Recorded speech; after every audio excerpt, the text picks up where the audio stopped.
Sign language was put in the spotlight here in South Africa during the late statesman Nelson Mandela's memorial service. An incorrect sign language interpreter was utilized, to the chagrin of many. But the language is back in the limelight for different reasons. It is a step closer to gaining official status in the Constitution. The Pan-South African Language Board says this is an important step in ensuring that deaf people also have access to government services. The board further states that communicating in sign language is a fundamental human right. PanSlab is responsible for promoting all South African languages. We've been struggling for a while, talking to our lawmakers, parliaments, to see the need for the deaf community to access information in the language that they understand, because this is part of their human rights as enshrined in the Constitution. The country's deaf community has lobbied for this change for a while now, and they believe that this move will ease the burden of communication for deaf South Africans.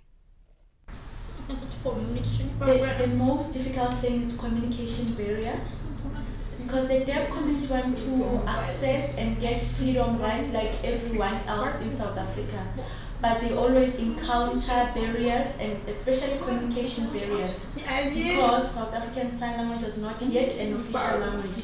So those were the barriers that they were facing.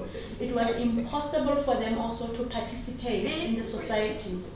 If the proposal is approved, this means the private sector would also be compelled to ensure that personnel in their institutions and businesses are able to use sign language.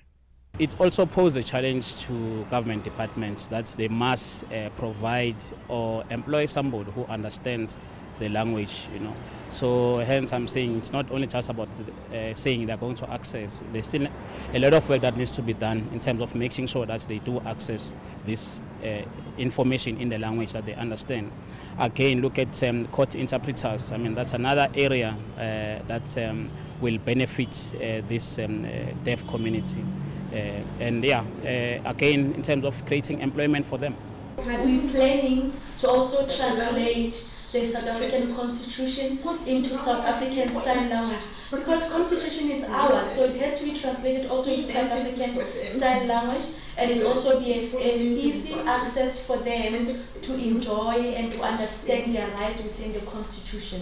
Language activists believe that making the language official will also help the country nurture the unique heritage of multilingualism. Yolisa, Njamela, CGTN, Pretoria, South Africa.